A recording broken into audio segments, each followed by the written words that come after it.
So in this module, we're looking at planning lessons. The aims of this module are to think about your own view of what a lesson is, why lesson planning is important, and what factors you need to consider before starting to plan. So, what is a lesson? Penny from A Course in Language Teaching from 1996 says, a lesson is a type of organised social event that occurs in virtually all cultures. Lessons in different places may vary in topic, time, place, atmosphere, methodology and materials, but they all, essentially, are concerned with learning as their main objective, involve the participation of learners and teachers, and are limited and pre-scheduled as regards time, place and membership. Well, what do you think? What's your idea of a lesson? What's a lesson like? Is it like a blank page staring up at you, waiting for some input? Is it like a symphony where you're the conductor, bringing out and making beautiful music? Is it like a meal where you are the chef and you bring all your ingredients together to make sumptuous food? Is it like a play where everyone has a role to act? Is it like a story? Does it have a beginning and a middle and an end? Or is it like a film where everybody's sitting and watching passively? Or is it like a poem, a work of art that flows and rhymes and moves people emotionally? What do your lessons actually look like? Do your lessons look like a jungle path where you have to hack your way through the undergrowth, clearing a path before you, not knowing what's in front of you? Or do you take a formal path? Everything's very much laid out and everything's in its place, or beautiful lines and very well organised? Or are you somewhere in between the jungle path and the formal path?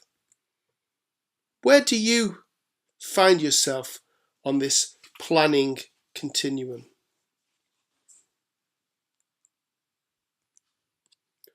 And now, I'd like to think about why we need to plan.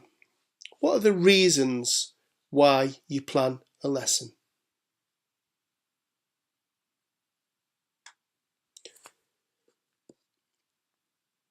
So some reasons for British Council teachers are to ensure that the British Council provides quality language teaching in order to establish, communicate and maintain its professional image.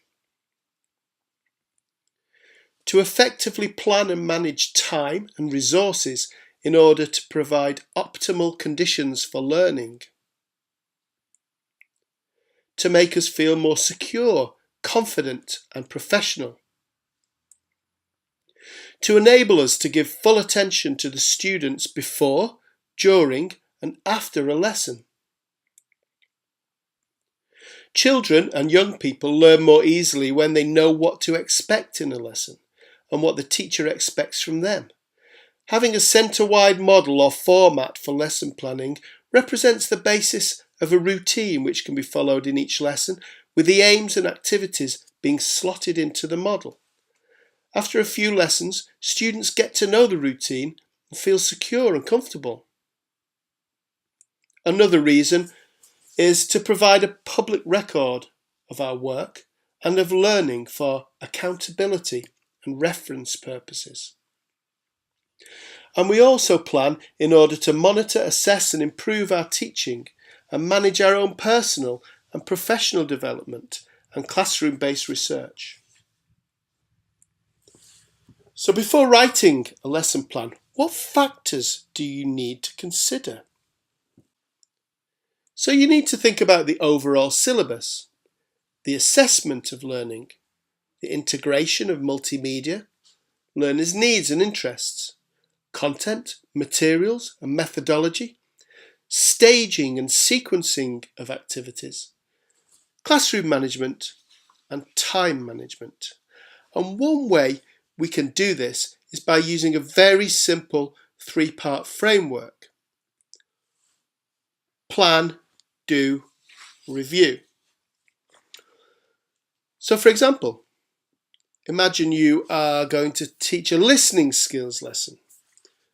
You have a plan stage for pre-listening tasks and activities, a do stage for while listening tasks and activities, and a review stage for post-listening tasks and activities. Your pre-listening tasks are things learners do before a listening activity in order to prepare for listening. These activities have various purposes, including pre-teaching or activating vocabulary, predicting content, generating interest, and checking understanding of the task.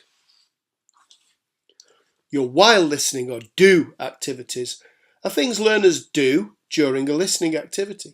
These activities have various purposes, including checking predictions and checking understanding and comprehension. Most while listening activities focus on the sub-skills of listening for gist and listening for specific information. Learners may be asked to sequence pictures or listen and colour, or listen and fill in the gaps in a text. The review stage or the post-listening activities represent a follow-up to the listening activity, and they aim to utilise the knowledge of language gained from listening, or for the development of other skills such as speaking or writing. For example, learners may be asked to produce a piece of writing based on the topic or content, or produce a poster in a group or a presentation based around the language learned. This stage provides learners with the opportunity to use their creativity. So we've come to the end of the short video, but what I'd like you to do as a wrap-up task now is to write a plan for your next VYL lesson. Use the plan, do, review approach. Discuss your planning approach with your tutor and make some notes about the rationale behind some of your choices and decisions. What could you do to improve these next time around?